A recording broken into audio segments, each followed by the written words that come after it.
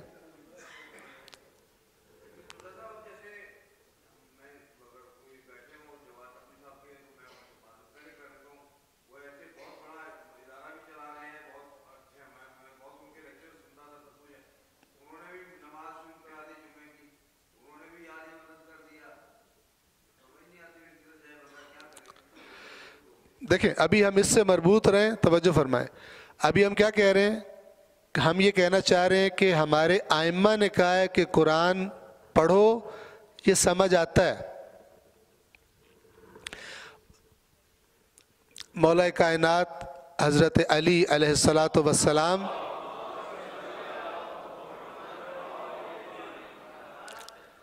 فرماتے ہیں لا خیر فی عبادت لیس فیہا تفقہ، اس عبادت میں کوئی خیر نہیں جس میں سمجھ نہ ہو۔ ولا خیر فی قراءۃ لیس فیہا تدبر، اور اس قراءت میں، قراءت یہ قرآن کی قراءت، اس قراءت میں کوئی خیر نہیں جس میں غور و فکر نہ ہو۔ ہم آدھا سچ سننے کے عادی ہیں۔ ہم یہ تو سنتے ہیں جس نے ایک مرتبہ سورہ یاسین پڑھی اس کو یوں درجات مل جائیں گے، یہ بتائی جاتی، چونکہ یہ میٹھا والا کیک ہے جو ہمیں میٹھا لگتا ہے۔ لیکن جو اس قسم کی حدیث ہے کہ مولا فرما رہے ہیں کوئی خیر نہیں اس قرات میں جس میں غور و فکر نہیں ہے، اس کو بھی تو ساتھ اٹیچ کرو۔ یہاں بیٹھنے والوں کو بھی پتہ چل گیا کہ ان کو صرف میٹھا میٹھا اچھا لگتا ہے، اگر ان کو تھوڑا تھوڑا کڑوا کھلاؤ گے تو سیکنڈ ٹائم میں تمہیں بلائیں گے ہی نہیں، لہذا ان کو میٹھے پہ ہی لگائے رکھو۔ ائمہ نے بتایا ہمارا شیعہ اس کا یہ مقام ہے، وہ یوں پل صراط کراس کر جائے گا، ٹھیک ہے، برحق ہے، یہ میٹھا والا کیک ہے جو ہمیں میٹھا لگتا ہے، یہ سن کے ہم جنت کا ٹکٹ لے کے خوش ہو کے بیٹھ جاتے ہیں کہ یہ ہمارے بارے میں بات ہو رہی نہیں۔ جنہوں نے یہ بتایا ہمارا شیعہ یہ مقام رکھتا ہے خدا کے پاس، انہوں نے یہ بھی بتایا کہ ہمارے شیعہ کے اندر صفات کون سی ہوتی ہیں، اس کے اعمال کیسے ہوتے ہیں، اس کی پرسنالٹی کیسے ہوتی ہے، اس کا کردار، اس کی گفتار کیسے ہوتی ہے، یہ بھی بتایا ہے۔ سوال ہی پیدا نہیں ہوتا، اس کا مزہ ہے ہمیں، لہٰذا یہاں بیٹھنے والے بھی اس کو گول ہی کر جاتے ہیں، سوائے علماء حقہ کے وہ بتاتے ہیں۔ یہ ہمارے مزاج خود دخیل ہیں کہ آدھی بات ہمیں بتائی جاتی ہے، آدھی بات ہم دین سے فائدہ کیا لینا چاہتے ہیں کہ جب دنیا پھنسے ہماری، کہیں دنیا میں کام پھنس جائے تو اللہ پاکوں کے صدقے میں اسے چلا دے دوبارہ، ٹھیک ہے، یا ہم دین سے فائدہ لینا چاہتے ہیں کہ ہم نے دنیا میں جو خرابیاں کی ہوگی قیامت کے دن ہماری شفاعت ہو جائے، ہم بخشے جائیں۔